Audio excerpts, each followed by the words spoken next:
Hi everyone, this is Artem. Today I want to talk about the wisdom a simple tree may tell.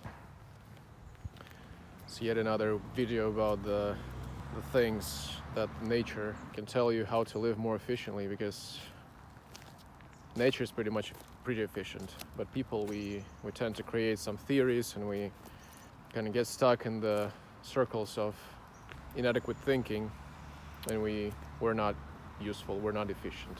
So let's just see what the tree might tell us. So the first wisdom, well, let's just speak about like what is the tree, from the kind of abstract type of thinking. Mathematically speaking, it's a graph, right, with the first node on the bottom. The first node is basically the roots, right? Then we have the second node, just like upper, is the trunk. Then we have branching, like from the trunk we have the branching into several branches, right? Then the branches branch themselves. Then we have the leaves, the blossom, the fruit, whatever. You can see like it's a mathematical graph. Then we might say that, okay, the lowest node has the biggest capacitive value from the standpoint of the nutrients. So it has the biggest bandwidth of nutrients flowing to the other parts, to the other nodes. And it spreads it to the trunk, right? And then to the branches, and branches distributes the given nutritive capacity to the leaves, blossoms, whatever, fruit.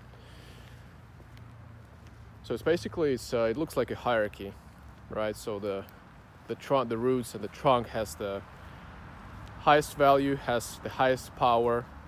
Then it spreads this power, these resources, the nutrients, the water, everything to the weaker parts of the tree.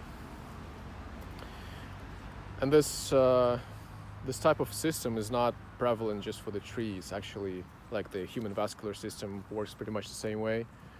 We have the pump, the heart is the pump, and we have this wide tube attached to the heart, and then this tube is branching to the smaller tubes, and then these smaller tubes branch even further to even smaller tubes, and so that's how the oxygen is being transported to every part of the human body.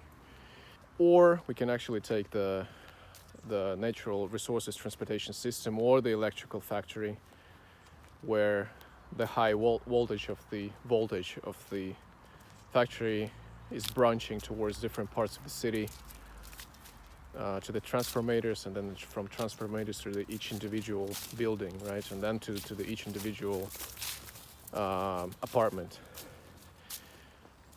So, or the natural gas, or the oil, whatever. But what's interesting about the tree, and we're coming to the first wisdom that we can draw from the tree specifically,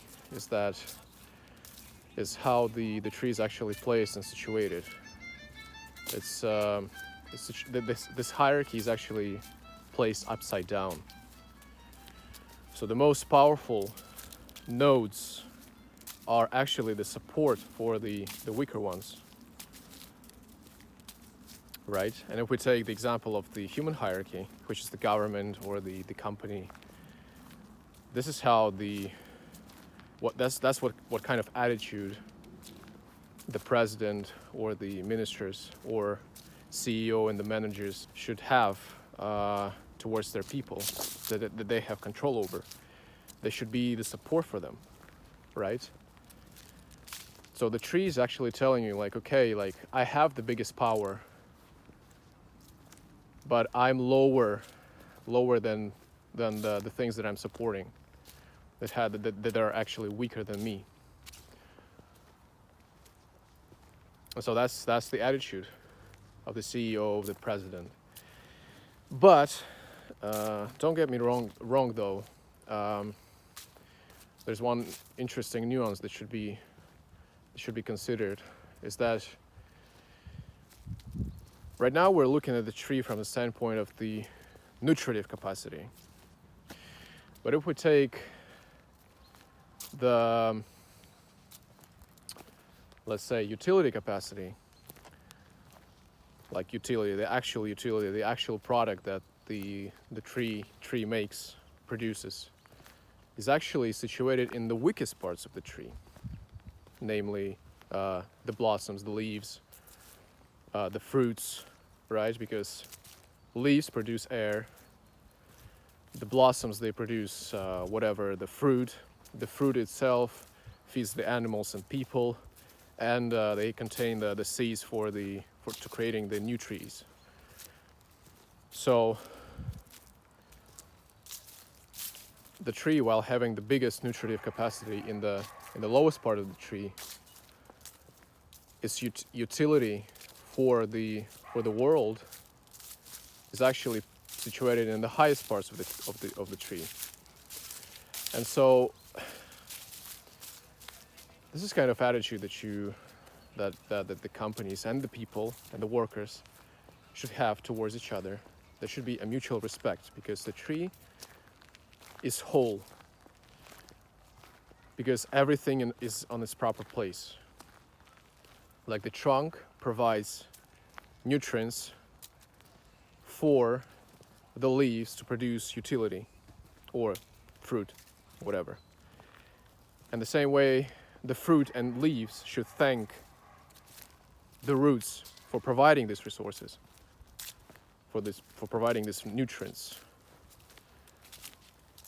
And the same way we should think in terms of the governments and the companies, because companies, they should cherish their people, because people actually produce utility. They produce food, they produce, they get stuff done on the factories, right? They're actually people who produce utility. However, they're not going to produce much, and they're not going to be pretty much efficient if not the manager above them. So basically, the ruler is controlling the actions, is controlling the production of the people. They manage them in such a way that everyone will stay happy, right? That's how every hierarchy basically works. Like, you take the company, the CEO takes the direction, right? Managers are taking the orders from the manager, from the CEO, and then managers command what people should do in order to achieve, in order to follow this direction that the CEO has chosen.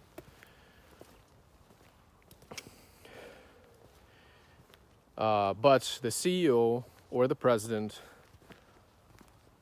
cannot produce anything.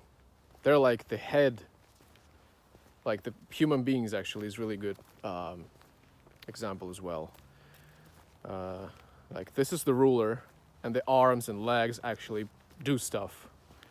So the head tells the palms and the feet and the organs, whatever, what to do. So there should be some kind of, so there's like mutual respect. Like, head itself cannot do anything, right? Cannot do movements, cannot produce stuff. In the same way, the legs or the arms can control themselves, if not the head that's controlling them. It's been supplied with the right direction, basically, or resources, so to speak. So, yeah, that's the wisdom. That's the wisdom of the tree. There should be mutual respect, right? But what's specifically interesting about the tree, that it's upside down hierarchy. So the president should think about himself as the support for the weaker ones, or for the ones who actually produce stuff. So there's like a complemented hierarchy, as I call them, because from the standpoint of value, what we define by value, right? So if we define value as the nutritive value, it's mostly situated in the trunk and the roots. But if we take from the utility standpoint, like if we take the value from the utility standpoint, it's mostly situated in the leaves and the blossoms and the fruits and the whatever. So depending on how we see what the value is, we can see different hierarchies, and so one is complementing each other. One is powerful from the standpoint of the nutrients, the other from the standpoint of the utility. And so they both kind of complement each other. The other wisdom that we can take from a simple tree is the abundance. It's the principle of the abundance. If we look at the birth of the simple tree, it starts from the seed placed in the ground. Then the seed starts to like suck the nutrients from the soil, the water, everything, and it starts to spring out. Now, the first thing is being created is the root system, right? So, in order for the tree to grow tall, it should start from something, and it's starting from the root system. So the nutrients are being specifically directed and used by the root system, and by the root system basically. Yeah.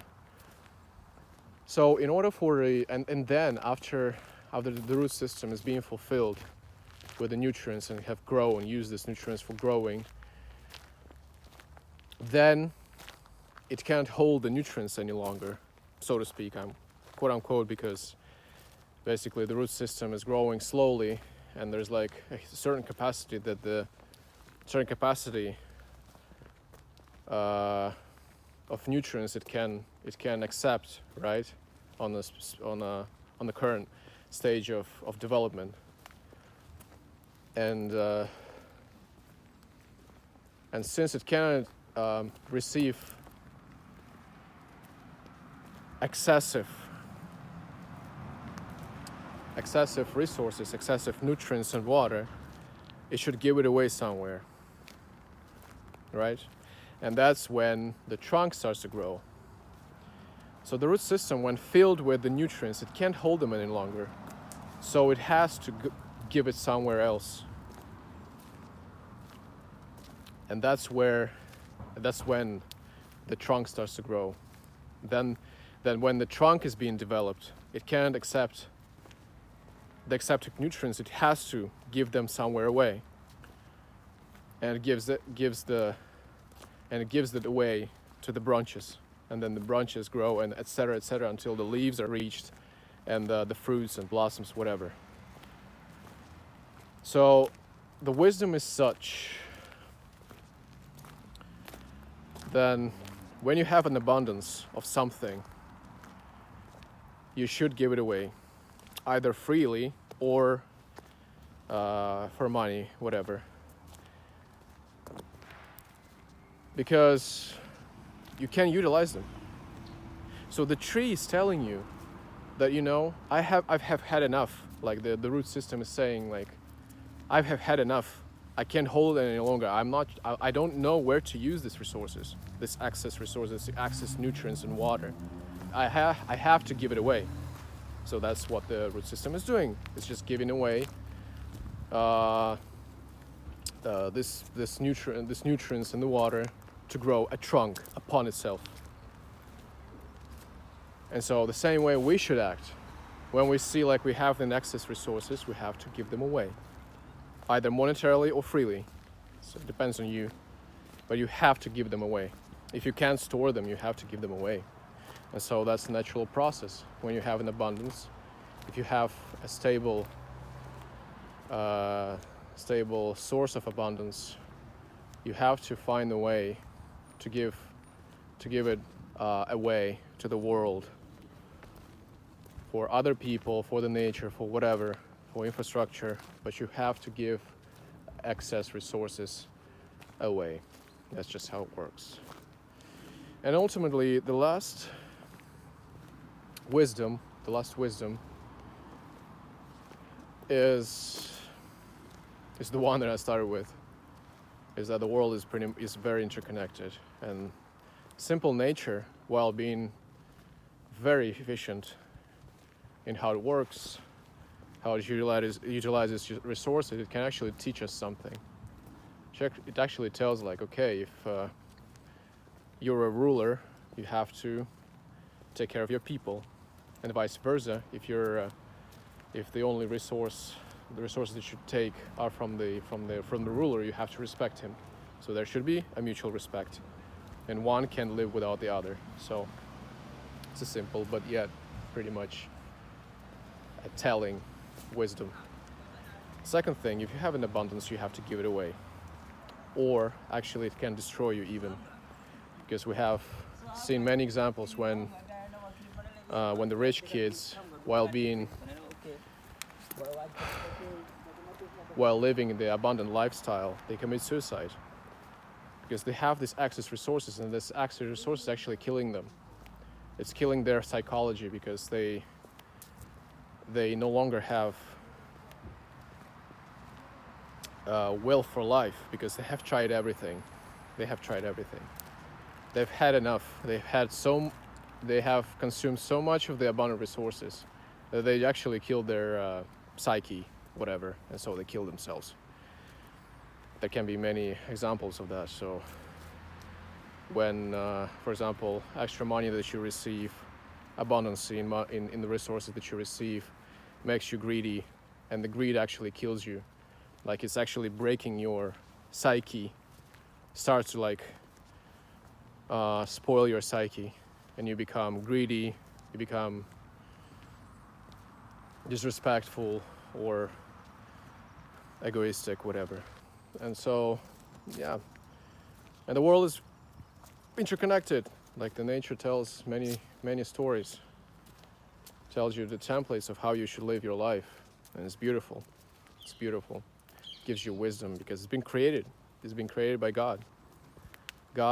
Like the nature itself, like the laws of the nature is actually a language by which God tells us stories, or tells us how the world is actually developing, how it's made, gives you many insights about how the world works and how you should work, how you should do things. Yeah, so that's enough for now. Like the video, subscribe to the channel for more, and please leave in the comments below your thoughts on the topic, and also maybe some other insights that you have thought of about the tree, maybe, or maybe you have some other insights from the nature, like from other things. It's always going to be interesting to read and comment and just to discuss. So anyways, until next time.